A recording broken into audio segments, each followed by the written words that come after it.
Olá, bem-vindo ao episódio de estreia do Balaio Raimundinho. Olá, chega gente, vai, deixa assim, deixa rolar. Olá, bem-vindo ao episódio de estreia. Eu escrevo o roteiro e boto um monte de trava-língua, dá nisso. Olá, bem-vindo ao episódio de estreia do Balaio Raimundinho, videocast do site Raimundim, guia de lazer e experiências. Eu, Marcelo Ferri, a Michele Montemor e o Henrique Fernandes, que hoje não está aqui com a gente, mas estará sempre que a agenda dele permitir, vamos começar a escrever mais um capítulo da história de quase 13 anos do Raimundim.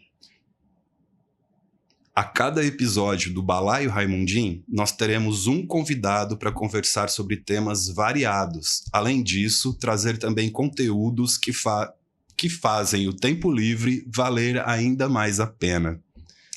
E neste primeiro episódio do Balaio Raimundim, que está rolando aqui no estúdio da DLG Mídia, a gente recebe o artista visual e nosso amigo Juni Capê. Nosso bate-papo vai girar em torno de um tema de estúdio acadêmico do Juni. Estudo acadêmico. Isso, estudo acadêmico do Juni. Artistas e boletos. Exatamente. Né, Juni? E como o título da pesquisa sugere, ele vem conversando com gente de diversas vertentes da arte visual para entender como é viver de arte em São José do Rio Preto e no Brasil, de maneira geral. Salve, Juni, bem-vindo a esse... Obrigado pelo convite. É uma alegria estar aqui nessa estreia desse que legal, podcast que vai legal. Ao ar. A abertura foi meio trepidante, mas assim, tá valendo. A gente está meio nervoso. E além de conversar com o Juni, a gente vai trazer dicas de filme que vão estrear nos cinemas e também dicas para as férias de julho, para você que tem criança em casa, viu? E eu quero ouvir as dicas de todo mundo aqui, ok? Ok.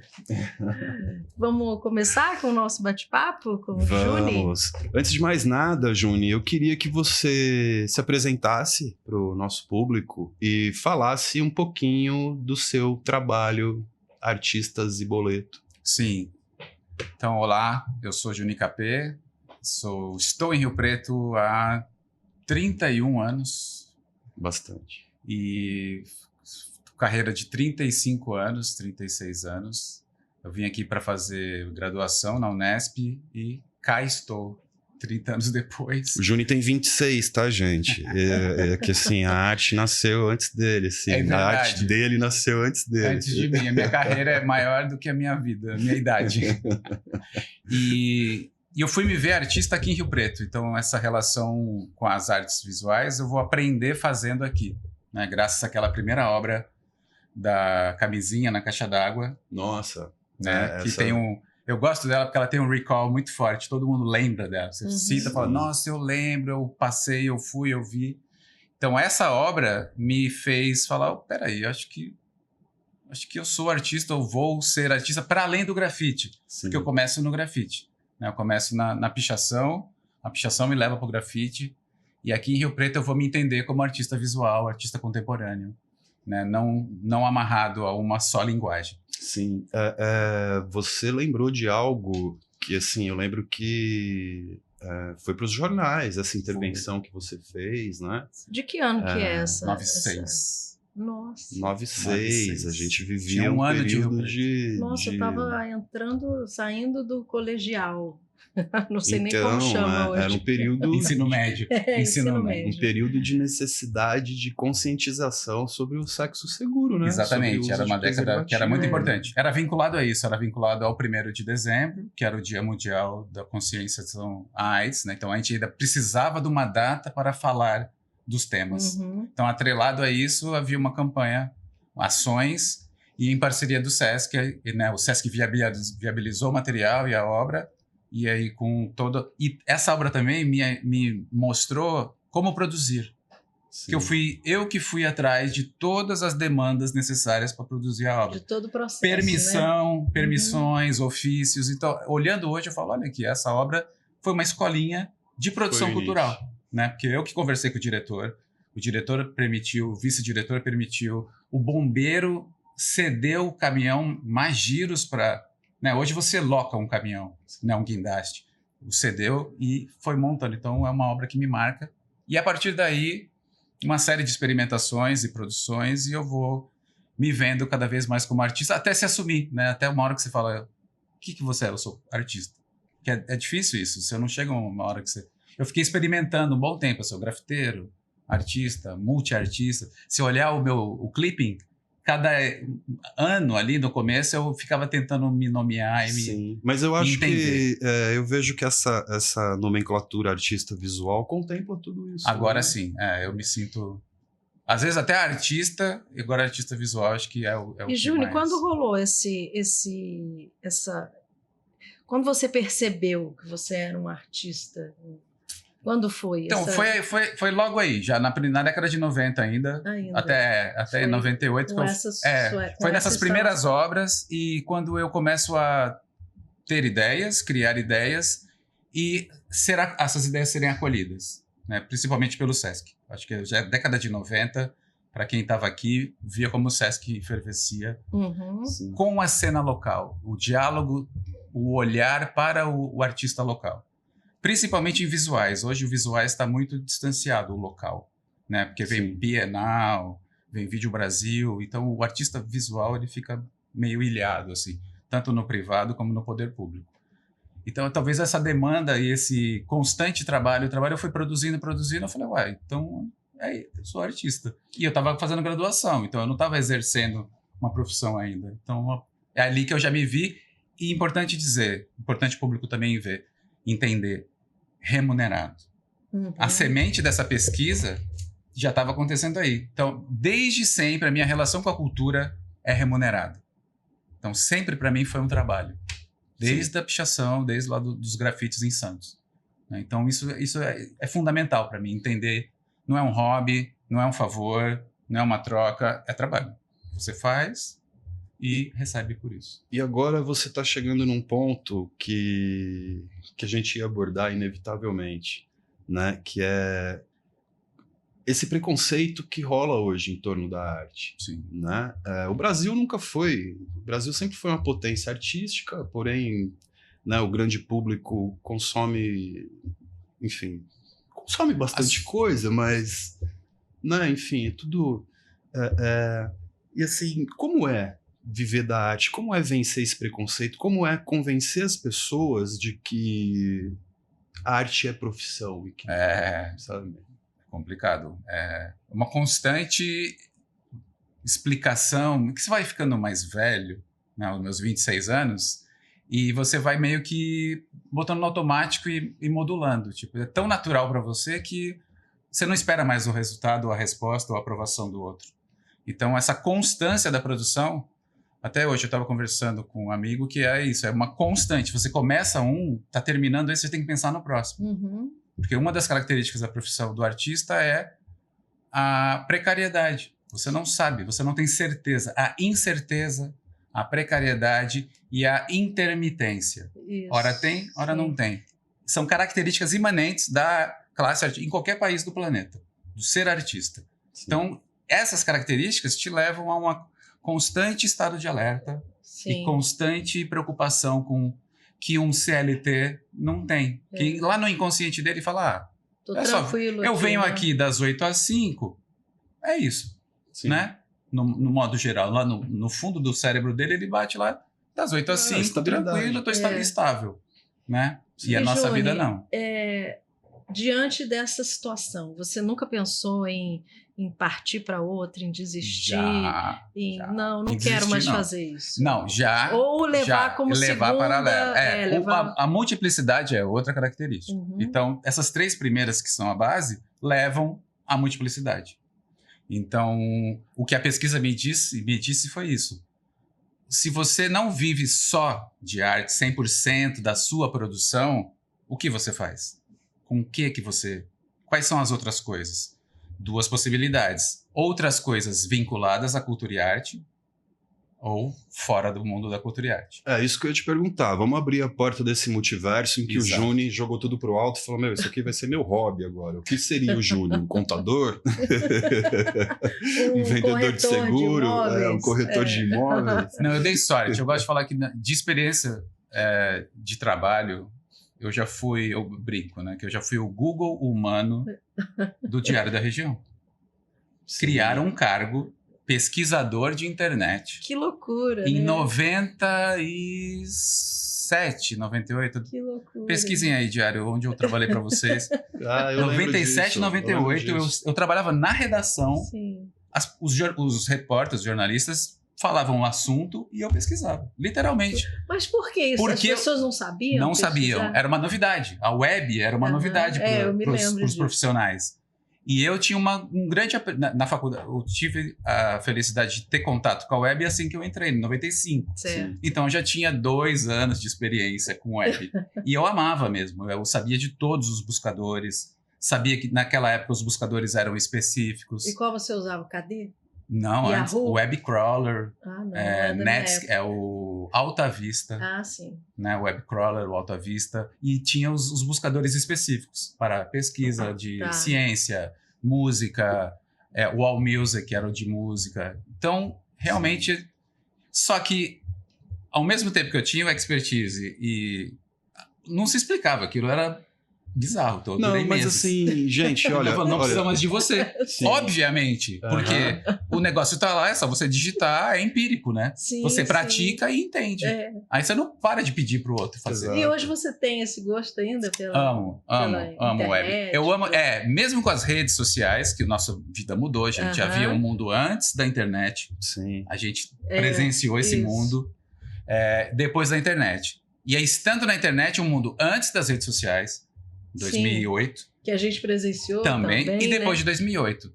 Ainda assim, o www eu amo. Agora, eu amo.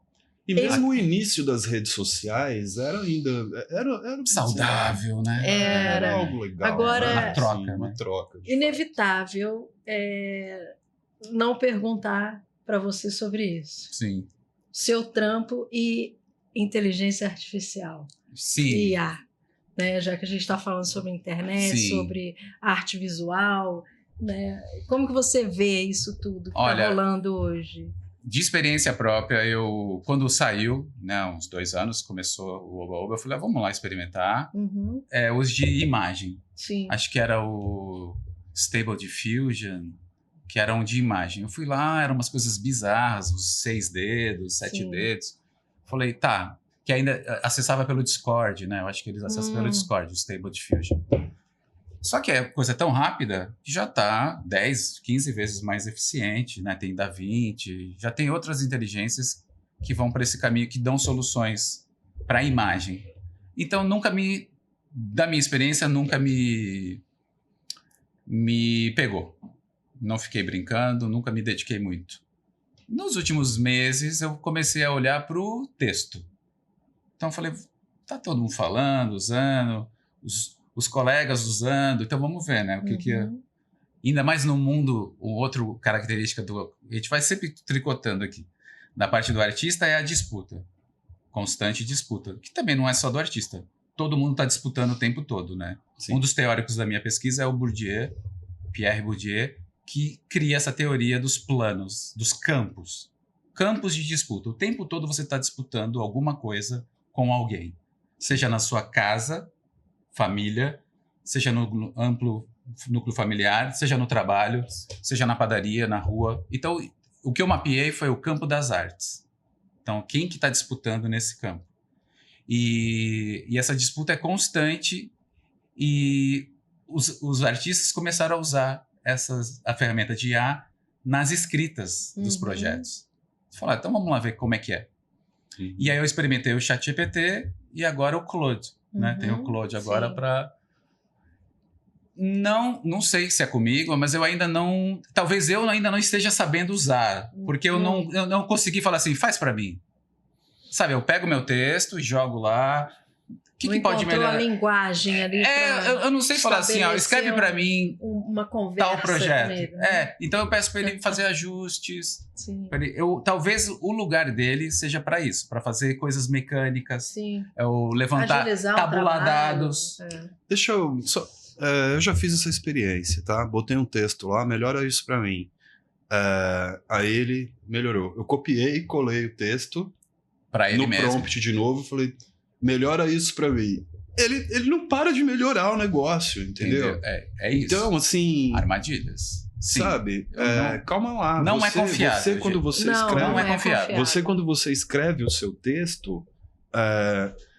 Assim, eu, por exemplo, se eu tiver um mês para fazer o texto, eu faço ele hoje, vou mudar ele ao longo de um mês. E vai garibando, exatamente. Entendeu? E se vacilar, mudo aqui, depois mudo de novo porque tava do... Sim. Sabe? Enfim, porque né, faz parte de lapidar isso, né? Dessa lapidação do processo. Então, assim, eu confesso que a minha experiência com escrita e inteligência artificial me deixou feliz. Sabe, eu sou mais capaz que você. Do que ele é. Eu acho que não pode substituir, achar que é um fazedor para você. Tem que ser uma ferramenta. Coisas, como eu falo, coisas que dariam muito trabalho. Processa esses dados aqui enquanto eu estou fazendo outra coisa. Ou me ajuda a trazer esse monte de informação, compila isso. Sim. Coisas que seriam braçais. Aí eu acho que agora, tem uma ideia, faça um projeto sobre essa ideia. Aí... Porque ele vai dar rata. Ele dá rata, ele cria autores que não existem. Ele dá referências que não existem. Exato. Então, aí a pessoa não leu, copiou, colou, nossa, tá pronto. Eu nem vou ler e revisar. Ou seja, você tem que fazer um fact-checking ali. E tem que saber do que tá falando para poder saber que ele tá errado. Sim. Porque às vezes a pessoa lê e fala, é incrível, até citou alguém aqui. E esse alguém não existe. Ele criou autores, já criou livros, entendeu? Então, não assim, até porque se a fonte de dados dele ali é a internet, tem tranqueira pra caraca. Tem tudo. Né? Hoje em dia a gente replica frases de um monte de gente que você Clarice vai ver Lispector. Exato. Todo mundo é a Clarice Lispector. Sim. Né? Enfim. Então a IA é isso. A IA eu vejo como uma ferramenta, ela está acelerando muito as coisas, mas... Não sei, talvez a geração atual, 20 e poucos anos, vai ter uma relação com a IA e a gente está tendo uma outra relação de desconfiança, A minha vida inteira eu escrevi, porque agora eu vou pedir para alguma coisa me escrever. Outra coisa que eu tenho medo, que as pessoas caem na retórica da IA. Ela te trata como teu amigo. Sim. Exato. Tem gente usando IA como psicólogo. Isso como amigo mesmo. Isso é assustador. Quando eu converso com a Michelle, eu falo pra ela, nossa, eu não consigo falar você, sabe? Aí, tratar ela como você é it. Faça. Em inglês seria... faça, exatamente. Não, eu não consigo nem isso, sabe? Eu já... Só dá o comando. Só. O comando. Não tem papo comigo. Mas uma coisa não. eu faço porque eu assisti Exterminador do Futuro. Trata bem. Eu trato bem. Eu peço por favor. Mas isso aí, no final eu já você põe li... por favor. Não, eu já li que isso gasta mais água, viu? Por favor? Mas o meu medo é maior. Com amigo, então nem isso eu faço para não gastar mais água do planeta. Boa. E isso é outra questão, né, gente? Ninguém vê essa água toda sendo consumida. Exatamente. E aí acha dá por... Sim. É incrível. Exato. E o que ela afeta, né, o ecossistema, o meio ambiente, a nossa vida material. E o triste é que não pode nem ser água poluída, né? Tem que ser água limpa. Isso que é o pior. Né? Agora, Juni, esse avanço da IA não pode trazer um movimento que eu acho que já é crescente, mas e que pode vir a se destacar ainda mais, que é valorizar ainda mais o manual, quem sabe fazer com as mãos, quem sabe se resolver sem o auxílio. Eu acho que isso nunca vai cair. Sim. É da essência do humano. Enquanto a gente for a espécie que domina esse planeta, bem ou mal, a manufatura é o que nos diferencia, né? E também como lidar com essas coisas. Quem usar IA com sabedoria, com viés... Já tem artistas usando IA como arte. Sim. Então, né, até usar a IA do jeito que a sua autoria apareça, e ela é só o meio, mas maravilhoso. Você acha isso legal? Assim? Eu acho incrível. Eu acho como eu tenho uma artista que eu tô lembrando aqui agora, ela estudou os nomes das plantas. Às vezes tem o nome popular da planta é carregado de xenofobia, preconceito. Ela pesquisou, ela percebeu isso e ficou pesquisando esses nomes, por que essas plantas acabaram com esses nomes, e pediu para a IA redesenhar, criar plantas. Então ela tem uma exposição de fotos de novas plantas a partir... Como seria essa planta se não fosse com esse nome? Seria um nome... Interessante. E aí é uma exposição de fotos.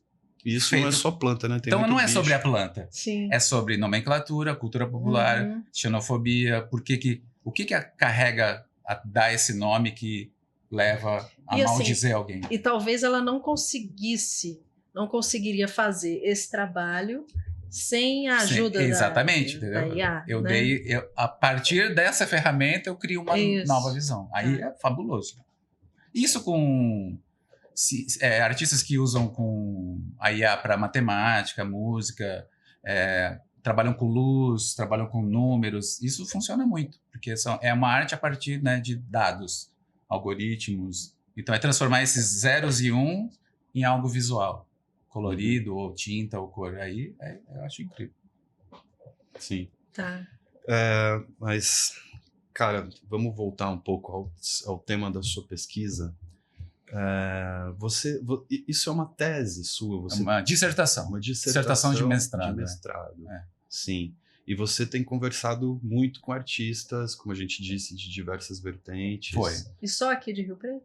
Foi um recorte, um momento. Então, a dissertação comecei em 22, defendi ano passado, em 25. Então, e ela é muito legal porque ela é uma meta para mim, porque ela ficou se alimentando dela mesma e do próprio tema do que eu estava falando.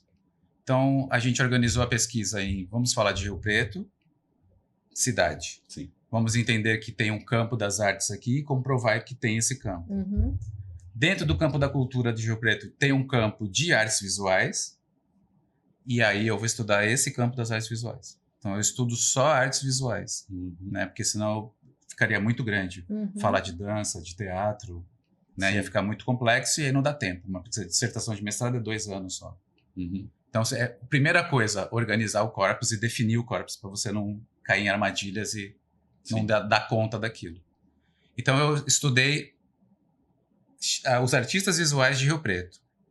Quantos? Eu entrevistei 8. E aí, uma grande preocupação para contemplar as linguagens e, além disso, gênero, raça. Então, eu consegui. Fiquei, né, do que era possível, fiquei feliz que eu consegui fotografia, grafite, tatuagem, pintura, muralismo, preto, branco, coletivos ou individuais, tecnologia. Então, ficou, né, pro que dá para entender que Rio Preto tem tudo isso. Né? Era um espectro, não ficou assim, só artista plástico, né? Só pintor de tela, ou só grafite, só dá uma ampliada, que era importante para mim, que não importa qual linguagem, a precariedade, as características são as mesmas, né? Afeta a todos. Então, foram esse recorte. Então, definido que eu ia ter que fazer entrevistas para pesquisa. Eu escrevi um projeto e submeti para um edital municipal, e foi selecionado. Então, olha só, eu estou falando que o artista, para poder trabalhar, precisa, entre outros meios, editais de fomento. E eu provei usando o fomento para fazer as entrevistas. Então, o que gerou o podcast foi um edital. Né? E aí foi uma série de entrevistas já filmadas, captadas, que geraram esse produto vídeo. E aí, a partir da transcrição, a gente cruzou para poder levantar as pesquisas e entender que a cena de Rio Preto tem as características particulares, né, do conservadorismo da cidade, de uma cidade nova com seus 170 e poucos anos, né? Então, é uma cidade nova, pensando num país de 523, é uma cidade nova e, a partir dela sendo nova, ela é conservadora, né? As características de uma tradição, de umas preocupações de nome. Usando outro teórico, que é o Becker, ele me ajudou a tipificar os artistas. Então, esse grupo, eu coloquei em novos grupos. Então, que eu sempre via também, isso foi muito legal, porque eu sempre olhava e falava, nossa, eu vejo que aqui tem um grupo, eu vejo que aqui tem outro grupo, mas eu não dava nome. Os nomes eram imprecisos. E com ele, descobrindo ele, já com essa pesquisa desde 90, eu falei, eu vou usar. Então é o quê? É o artista que se conforma com o sistema. Então, todo artista que atuar e estiver conformado com o sistema, conformado, gente, é estar de acordo com. Não é julgamento de valor, é como eu atuo perante o contexto. É colocado num grupo. O artista que, na sua produção, ele questiona o sistema, ele cria ruídos, ele está em outro lugar. E um terceiro grupo eram os populares, que são os naifs. E aí caiu como uma luva, porque a gente tem os três, né? Uhum. Tem a produção dos naifs, tem a produção dos determinados e dos independentes, que chamam, né? Sim. Então, também na pesquisa, na busca pelos 8 entrevistados, que entrasse nesses 3 grupos, né? Nesses 3 nomenclaturas. Então, aí fica claro entender as dinâmicas da cidade, que podem acabar replicando em toda a cidade de tamanho médio, como Rio Preto, Ribeirão, Franca, Araraquara, Bauru, que é essa relação com o status quo e outra relação... E eles são características próprias. Por exemplo, os artistas do grupo que é conformado com o sistema, ele faz pinturas que são belas ou figurativas, não tem um tema, o que... Não tem uma provocação. Contemporâneo, uma questão, um olhar, um pensar ou um trazer para o trabalho contemporâneo, do agora. Os temas clássicos. Um retrato, uma paisagem, e aí vai passar por escultura, pintura, qualquer que seja a linguagem. E onde ele atua também. Eu exponho na Associação dos Profissionais X. Eu exponho no Shopping Center X. Essa é uma característica que eu percebi. Sim. Enquanto os independentes, eles estão na luta pelo fomento. Porque eles têm assuntos contemporâneos que não têm automaticamente um financiamento. Uhum. Né? E eles não têm nem como financiar esse trabalho. E também há características de classe também. Aqui as pessoas estão mais já... estabilizadas, seja porque o trabalho delas já entrou num lugar de conformidade e comercial, que o circular da própria obra já coloca ela nesse lugar. Então eu pinto isso, eu vendo isso, eu continuo fazendo isso. Uhum. E aí é um ciclo. E onde eu vou ser visto? No lugar de grande fluxo. Então tudo bate. Não, o shopping center faz sentido por isso. Uma associação dos médicos faz sentido por isso. É um showroom. Uhum. Né? É um circuito bem do pensamento comercial. Não é julgamento de mérito, não tem como funciona a coisa. Uhum. Enquanto essa galera aqui está trazendo um tema que pode ser legal, feliz, contundente, uma pauta racial, uma pauta econômica, cultural, meioambiental, e ela precisa de fomento para isso. E como ela não tem uma venda como esse outro grupo, ela busca no fomento. Uhum. Né? Então aí cria um novo problema. Esses estão disputando entre si para ver quem vai ter fomento, porque não tem fomento para todo mundo. Uhum. Uhum. E aí gera precariedade. Entendeu? Então, ainda que aqui pareça que essas pessoas estão mais confortáveis, se elas ficarem sem pintar um dia, não tem para quem vender. Sim. Então eu sou independente, mas eu tenho que trabalhar constantemente, disciplinadamente. E aqui é um outro expertise de aprender a escrever projeto. Aí gera um monte de outras coisas. Nossa, é o mundo dos fomentos, que legal. Quem vê de fora acha que assim, nossa, tem dinheiro de graça para esses vagabundos, né? Fomento é isso, né? Edital é dar dinheiro. Mas você tem que ler edital. Já leram edital, gente?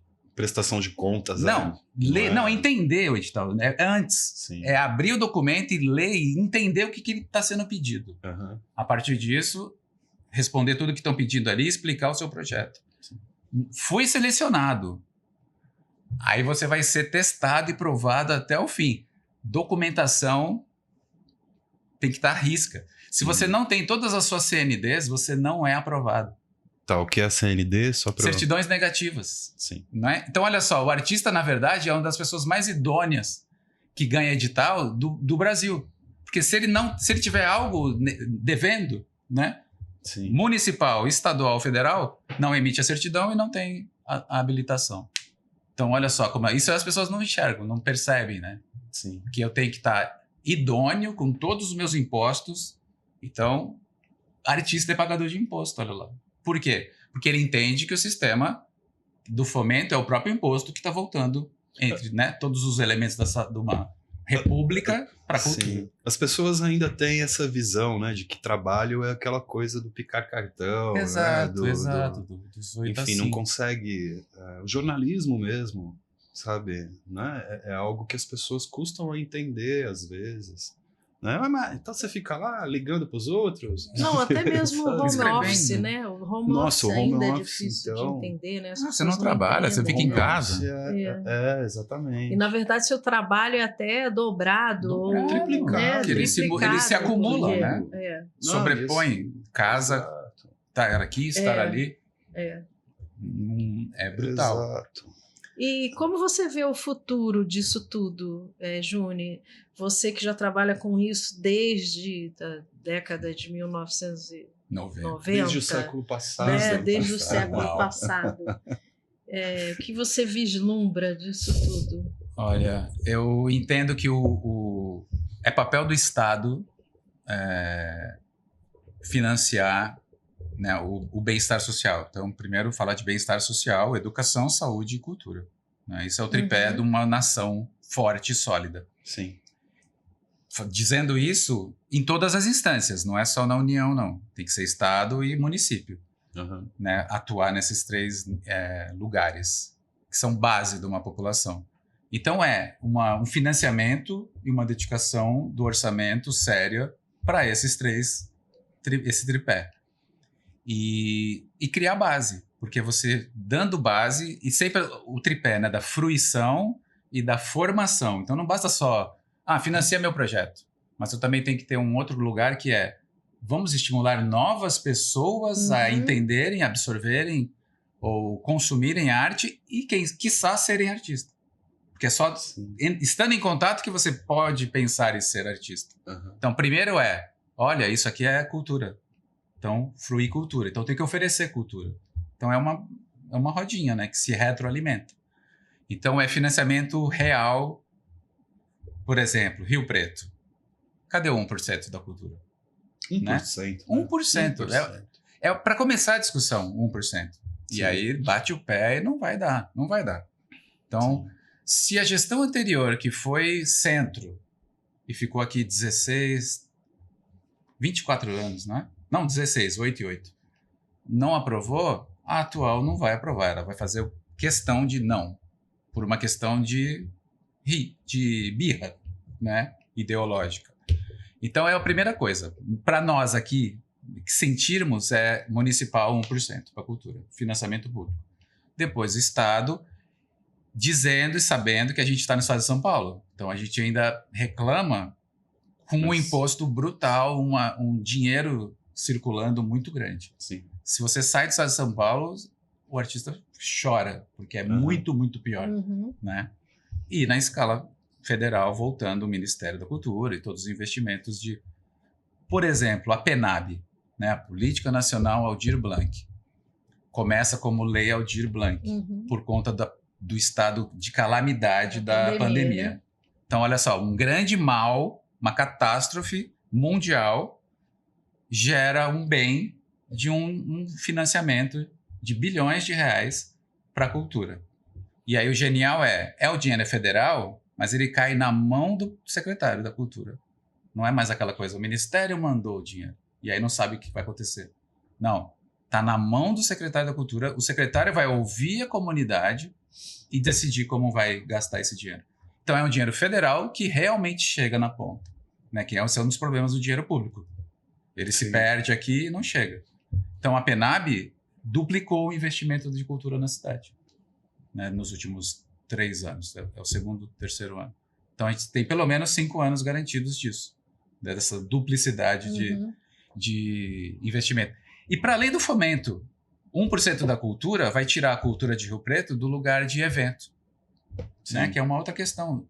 Gente, assim, cultura não se resume cultura a não fazer é evento. evento. Cultura não é né? só eventos. Os eventos, eles culminam tudo que foi feito. Né? O festival de teatro tradicional da cidade. Mas cadê a formação do ator da cidade? Sim. Não tem. Quem tá aí é guerreiro master. Sobrevive há décadas fazendo teatro. Agora com a UFSCar aí, né? Vai ter um... É um começo de um futuro. Exatamente. Já, né? Quando formar essa turma, e aí o reflexo dessas turmas indo formando, vai elevar a qualidade técnica da cena, né? Da produção cultural. Ô, Johnny, mas assim, como fazer... E aí, eu não entro só na sua área de artista visual, mas você como um observador do universo artístico, tá? É uma provocação, tá, isso. Tá? Como fazer com que o público consuma arte de um jeito mais consciente, de um jeito que enfim, que acabe com os preconceitos, né? Sim. Enfim... Educação. Porque assim, tem esse lance do fazer arte para consumir arte. Eu já vi entrevista de músicos aí, vi um corte que viralizou, inclusive, eu não vou conseguir lembrar exatamente que músico era, mas era um top, um roqueirão top. E ele falando que assim, esse negócio de fazer música para o seu público é o que mata o cantor, é o que mata o músico. Você tem que fazer a sua arte, o que você pensa, imprimir aquilo, e esse sentimento impresso ali é o que vai fazer com que alguém seja tocado. As pessoas. Sim. Né? Enfim, vai colocar você nessa mesma sintonia. O artista falha nessa tentativa de conexão. O artista, ele busca esse tipo de conexão. Enfim... É que tem a indústria cultural, né? A indústria cultural é o que o capitalismo pega a cultura e a arte e transforma em produto. Sim, apropria. Né? Essa relação de apropriação.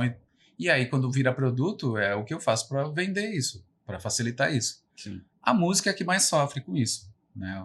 A música é uma indústria multibilionária e é a primeira que arrancou algo que era essência, pura expressão, e vai virar produto. E aí inverte a lógica. Aí não é mais faz, é legal o que você fez. Não. Faz o que é legal no momento para dar certo. Uhum. Aí a gente entra numa armadilha que cada década é uma tendência, uma moda. Não, e hoje isso é muito... A gente vê muito isso com as redes sociais, né? Pioraram, né? Intensificaram. Assim, aí todo mundo faz aquele conteúdo engessado, igual. Porque é legal, porque aquilo dá certo. Sim. Né? O algoritmo vai então aí para mim... Mas também é descartável, né? Exatamente o que eu ia dizer. Sai do lugar de arte e vira entretenimento. Entendeu? Tem o ser humano precisa de momentos de espairecer, de acalmar, que o entretenimento faz isso. Uhum. Na cultura, no esporte, né? Assistir uma bobagem estadunidense lá, legal, né? Um esportinho, uma liga. Futebol. Sim. Né? Bom, não sendo do seu time, né? Porque... Meu time esquece, gente. Não, digo assim... do próprio time. Futebol, mas o meu time... Mas qual é o seu time? Você relaxar, você não relaxa. Só depois da... enfim. Então é isso. O artista ele tem que fazer, é a expressão. Se vai atingir, aí cabe a educação e a sensibilidade da população. Porque os nordestinos são muito mais sensíveis que a gente e respeitam a cultura popular e o que eles mesmos fazem. Por quê? A retroalimentação é muito incrível lá. Sim. E a gente, São Paulo, acha que a gente é melhor e a gente não gera nada. Cara, o que paulista gera? Então, tradição paulista. A gente só... Qual é? Negócio... Qual é? Não é, porque a gente é um pedacinho de tudo. Nada. Então, qual é? É nada. Porque a gente é uma mistura de tudo e só dá palco para tudo. Então a gente não tem algo que é genuinamente nosso, como é demarcado para fora. Para qualquer lado. Eu estou olhando o mapa do Brasil aqui. Para o sul, tradições pesadíssimas. Norte e Nordeste. É isso, é popular, é o povo. O paulista odeia povo, né? Odeia gente. Até a região central, né? O lance do sertanejo. Sertanejo, exatamente, né? Todo mundo. Então é isso, é educação. Voltando lá na sua pergunta, é educação. O paulista é o cosmopolita... que pega de todo mundo, vomita e acha que é melhor ainda. Sim, né? Eu sinto isso no macro. E o dia que a gente parar de ter problema... A gente está numa situação, num momento muito pior, né? Para essa resposta ser boa. Porque o dia que parar de ter polícia em escola reclamando de conteúdo do professor e da professora, isso é grave, né? aí vai melhorar a recepção da cultura. Né? Como a cultura vai ser melhor acolhida? Quando ela chegar na escola, a criança cresce vendo a cultura, ela vai vir adolescente, ela vai consumir cultura. Sim. É isso. Agora, fala-se de coisas do Brasil e não pode, aí como é que vai... negando a própria história, entendeu? né? Do então país, a gente fica sempre... Então é um projeto. É um projeto. A gente falou disso a caminho daqui, da presença das religiões no Brasil, cada vez mais fortes, e estão controlando. Se você olhar no macro, é um projeto de 40 anos. Sim. Ninguém fez nada, deu certo, chegou a hora de... Né? Então é um projeto de dominação ideológica, né? De repetição, continua, e eles só estão crescendo em volume de seguidores. Então, são um momento difícil para expressão cultural e artística. Né? De resistência também, que para mim não é problema nenhum, porque sempre fui do contra da resistência, então é continuar no mesmo, mas está mais aguerrido. Sim. Tá mais... O avanço que me preocupa é esse avanço dessa questão moral, sabe? Essa moralidade, essa coisa de querer impor o seu, sabe? O seu modo de pensar, o seu estilo de vida. Exatamente. Legal, sabe? Você tem uma comunidade ali que pensa igual, que age igual, beleza, mas não tenta impor isso para fora, para as pessoas, né? Respeita. Enfim. São 40 anos tentando impor e estão, né, conseguindo. E, Júnior, onde você busca inspiração para os seus trabalhos e para a sua vida mesmo, para tentar, para ter um respiro, né, de rede social, desse conservadorismo também que a gente está vivendo hoje? O que você faz para respirar? Onde você busca alento e inspiração? Quando eu estou dormindo. eu tenho uma frase de que... Uma inspiração onírica. Eu tenho uma frase de que ser artista, para mim, é uma coisa de sofrimento, no sentido não de um sofrimento de dó, no sofrimento de eu não sei fazer outra coisa. Não, é uma coisa que te persegue, estar ali, presente, imanente. Então, não eu não sou artista porque eu estou artista, né? Essa coisa de dentro para fora. Então, é 24 horas, gente. Para mim, não... O tempo todo é uma ideia. Não cessa. O tempo todo é uma ideia. Não, mas eu digo assim, um livro, um filme, cinema, TV, o que você curte? Viajar? Então, talvez seja, sim. Né? O que me dá alento, sim, entendi. Ir no boteco? Não. Ouvir música? O que você está fazendo hoje? O que me dá alento é viajar, conhecer o novo. Acho que isso é o que te alimenta. Conhecer lugares novos e comer. Tem nada melhor que comer. Eu acredito muito que no lugar que você vai viajar, você tem que se dispor a viver onde você está. Concordo. Pode ser ali em Schmidt. Em Schmidt, exatamente. Vocês sentam na praça aqui? Senta na praça. Come um doce? Nossa, eu nunca vi esse doce. Come o doce. Não é assim, eu vou amar todos. Não, você vai gostar de muita coisa, odiar, mas você experimentou. Né? Então isso te amplia e te traz para mundos reais e mundos novos. Então eu acredito muito nisso, experimentar, sempre aberto à experimentação. Estar atento também, eu acho que o estado de estar atento parece contraditório, né? Mas te relaxa porque te oferece o novo. E aí quando você tem o novo, você tem surpresas, né? E aí te acalma. E no meu trabalho, no meu caso, como é muito crítico, as bobagens é que vão me dar paz. Uma série tonta, sabe? Uma coisa que até a certo ponto é bastante alienante, é para isso mesmo, é para dar uma acalmada. Porque eu penso mente, muito, então é o contrário. Não é assim que eu não penso nada, eu preciso de consciência. Assistir ao falha de cobertura na Copa. É o contrário, sabe? É o contrário. Nossa, dá uma relaxada. Bota na Copa aí e assiste. E o que você gosta de assistir, de série? Olha... Eu gosto que tipo de produção? Vamos ver. Eu peguei recentemente. Eu gosto de roteiros muito bem elaborados, né? Então coisas como coisas antigas até, gente, mas Dark, Coisas bem escritas. Que legal. Você fala, nossa, que... É muito bacana. O trabalho elaborado de escrita, Lost. Inovações de linguagens, né? Eu acho que Lost trouxe isso, Dark trouxe isso. E mais atrás, Matrix trouxe isso, que é revisitar, né, questões clássicas, mas com uma roupagem nova. E é uma indústria que é Hollywood, mas trazendo coisas para além do cinema, né, de filosofias e tal. Mas, por exemplo, uma série também recente, que é o oposto, coisas muito simples me pegam muito também, como Sessão de Terapia. Sessão de Terapia, série nacional, do né? Selton Mello, Globoplay. É mágico, é nada. É o trabalho de câmera, de panning, só fica aqui, ó.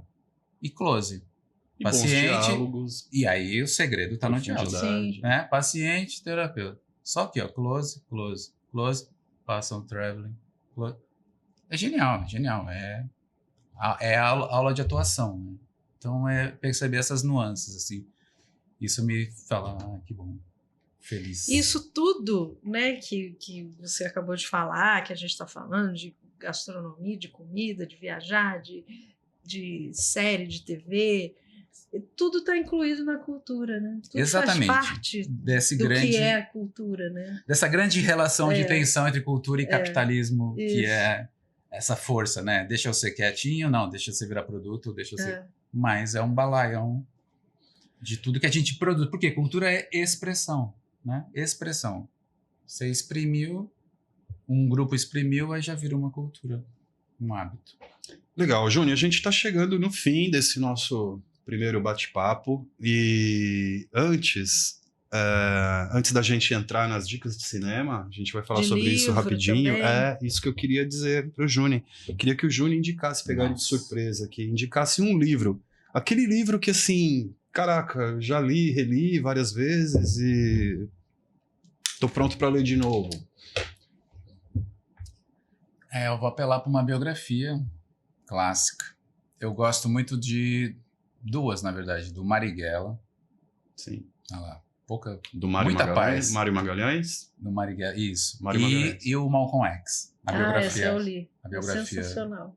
Então são livros que me marcaram, seja o Malcolm que eu li lá jovem, adolescente, como Marighella agora mais recente, mas exemplos, são biografias que não ficam exaltando a pessoa, né? Não é uma propaganda. Sim. É a visão dele de um momento histórico. Sim. E personagens com papel histórico importante. Material, real. Me importa muito a materialidade das coisas. Sim. Por isso eu pesquisei o que eu pesquisei. Tá, todo mundo é artista, a pessoa é artista, mas como ela vive? Eu sempre quero saber como vive. Do que você vive? Né? Como você faz? Quanto custou? É muito disso talvez aí me fascinou a produção também. Como faz? Quanto custa? Como consegue fazer, né? Você vê um evento, você fala, nossa, Rock in Rio, né? Quanto? Como? Cachê, luz, som, milhares de pessoas trabalhando, né? Então é materialidade de tudo. E minha pesquisa também artística, né? Me faz pensar nessa memória da cidade, na materialidade das coisas. Sim, legal. E a Michelle? A Michelle trouxe uma dica de leitura. Eu aqui trouxe também, esse livro aqui, está entre os mais vendidos do Brasil, né? Eu li rapidinho, é do Michel Alcoforado, chama Coisa de Rico. Aqui. É aquele que acompanhou, né? Acompanhou, fez os relatos. Ele é antropólogo. Então, né? É uma pesquisa genial. Antropológica. É bem interessante esse livro, porque a gente entende como os ricos de verdade mesmo, né? Aquelas pessoas que... como eles vivem, né? E é tão inimaginável, né? E é revelador, né? Que tão distante da realidade do... É isso que eu ia perguntar, 99% dos brasileiros, assim. Sim. Então eu indico esse livro do Michel Alcoforado aí para quem... Bom, esse livro ele tem falado bastante, né? Tem repercutido bastante, tem né? sim. Ele tem ido em vários programas, tem falado bastante sobre isso, para ver como desperta, né? Curiosidade, né? Essa vida em alta sociedade. E ele diz muito, né, sobre isso, porque todo mundo, no fundo, quer ser rico, né? E por conta disso, as pessoas não têm elas evitam criticar o rico, né? Porque eu quero chegar lá, eu quero ser um deles, né? Então eu não vou... não vou falar mal do meu desejo, né? Falar mal do que eu quero ser um dia. E, né? bom, e a minha dica de leitura desse programa de estreia é um livro que é bem gostosinho de ler, tá? Cheio de histórias deliciosas, que é o Noites Tropicais, do Nelson Motta. Ele, enfim, ele faz um passeio por décadas da música brasileira, da música contemporânea brasileira, né? Sim. Desde João Gilberto, a chegada dos instrumentos elétricos, histórias curiosas de vários artistas gigantes do Brasil. Tem histórias engraçadíssimas do Tim Maia. O Tim Maia, enfim, Tim Maia, além de um ótimo músico, era um personagem ímpar, né? Enfim, é um livro muito gostoso. Ele parece grossinho, tá? Mas, assim, ele é bem legal de ler para quem acha que, ler é pesado, sabe? Eu tenho vontade de começar a ler. Sim, é uma boa introdução. Sabe, essa história é deliciosa. Se você gosta de música, minha indicação é essa, tá? E agora vamos para a última parte, para o último bloco. Vamos falar de mês de julho, férias. De cinema férias. cheio de lançamento, gente, para garotada e até para adulto também, né? Porque eu gosto de Toy Story. Você gosta de filme infantil? Opa. Assim? Nem sei se é infantil, né? É infantil? É sim. Porque tem alguns temas... Os temas atingem a nós, mas sim, visualmente... Alguns desses filmes trazem, inclusive, piadas que, assim, nossos filhos, adolescentes, de repente, não pegam. Não pegam. As camadas, isso que é bonito, né? Isso. São camadas. Essa é pra você, essa é pra você. Essa é pra... Isso. Exatamente. Enfim, por isso que é filme para família, né? Entretenimento para família. Bom, então vamos lá. Toy Story já está em cartaz. Já está em cartaz. Esse já está em cartaz. Toy Story 5, né? O 5. E assim, Toy Story é uma saga que você acha que esgotou a história e de repente eles aparecem com uma história muito bacana. Não conta. Né? Os 4 primeiros, enfim. Eu sempre sou desconfiado com algo que vai além do 3. Sabe? A trilogia, né? Mágico. Então. Mas enfim, Toy Story tá seguindo bem, diferente de Velozes e Furiosos e tantos outros aí. Mas enfim. E dia 2 de julho. 2 de julho é amanhã. Amanhã, quinta-feira. Estreia Minions e Monstros. Os Minions também.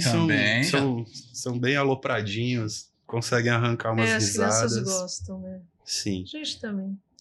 No dia 23 tem Marsupilame, Confusão a Bordo. Esse é uma animação nova, personagens novos. Eu confesso que eu não vi o trailer, então eu não vou me alongar muito aqui. E no dia 29, fim de férias, tem um que, assim, tem muito adulto que tá na expectativa também. Antes, desculpa, gente, tem Moana também. Cadê a Moana? Perdi no roteiro aqui. Toy Story, cadê? Sumiu no roteiro, gente. Moana. A Moana, enfim. É em julho também. Agora em julho também. Não, live action. O live action da Moana, exato. E que mais? Me perdi. Empolguei com Homem-Aranha e esqueci da Moana, tá vendo? Que Moana é um filme bem bonito, né? Bem legal. E esses live actions têm surpreendido. Eu fui ver, a Mi e o Otto, a gente foi ver Como Treinar Seu Dragão. Sim, caraca, que demais. Muito bonito. Que demais. Eu não conseguia nem falar nada no fim do filme, porque eu tava... tem filmes infantis ótimos. E, bom, e o Homem-Aranha, como é que é? Homem-Aranha é alguma coisa. Uma sequência, um novo dia. Agora, para quem gosta de coleções, tem baldinho também. Vai ter baldinho de pipoca exclusivo do Toy Story, do Homem-Aranha, do Minions e da Moana. Talvez deixar um rim na Bomboniere não vai ser o suficiente. Você leva. Eu curto assistir filmes, assim, é uma dica bacana para férias, né? E eu sugiro, não sei se você já assistiu com a Cora, Meu Amigo Robô Selvagem. No cinema a gente foi. Muito bacana, né? Tem então, muito. se você que está assistindo Assistam. a gente, são 2 filmes muito bacanas. Muito lindos. Além de, eu estou em homenagem aqui, meu amigo, A Viagem de Chihiro também é legal, meu amigo Totoro, né? São dicas bacanas. Além de levar as crianças para passear ao ar livre, né? Passear ao ar livre é importante, apesar das nossas praças e parques estarem aí num estado meio lastimável, né? Enfim. Mas, enfim, é sempre bom, né? Tomar sol, vitamina D, se sujar de terra, deixar a criançada correr, suar e tudo mais. Podem patrocinar aqui o nosso. Sim. Se sujar faz bem. E além disso, tá? Se tiver um diazinho xoxo, nublado, né? Aquele dia que você prefere ficar em casa, jogos de tabuleiro também funcionam muito bem. Lá em casa a gente se diverte muito com o Otto, né? Lá em casa só tem um problema, todo mundo é muito competitivo. O lazer, a disputa. Sim, a disputa aí, né? Exatamente. Mas funciona bem, a gente se diverte no geral. Mesmo que saiam umas rusgas, mas na hora que acaba o jogo. E é tá aprendizado, todo mundo né? É aprendizado, a saber aprender a perder. Sim, exatamente. Exatamente. Bom, gente, eu acho que é isso. Mais alguma coisa? Gostaria de deixar um salve. Gente, eu só agradeço vocês pela acolhida, pelo papo, pelas discussões pertinentes, né? Discutir nossa cidade, a cidade que a gente vive. A gente gosta de fazer coisas leves também, mas estamos sempre atentos, né, às questões do que acontece na cultura, no entretenimento, no turismo. E do potencial, mais que isso, sabermos do potencial que Rio Preto tem. E a gente sente ficar patinando, né? Tipo, poxa, não é que não daria para fazer, sempre dá para fazer, mas as coisas não acontecem. Não na velocidade que a gente gostaria ou que poderia acontecer. Então, acho que é isso, né? Um olhar ameno, sereno, mais atento de que poderia ser muito mais legal e divertido essa cidade. Sim. E eu agradeço a você, Juni, agradeço você que está assistindo a gente nesse nosso primeiro videocast, né? E é isso. Próximo já está no forninho. Tá no forninho, mas assim, enfim, segredo total por enquanto. Em breve a gente vai divulgar nas nossas redes sociais. E, aliás, um último recado aqui, tá? Clica no sininho aí, né? Você que está vendo no YouTube, para não perder o próximo. Deixa o like nos nossos cortes aí nas redes sociais.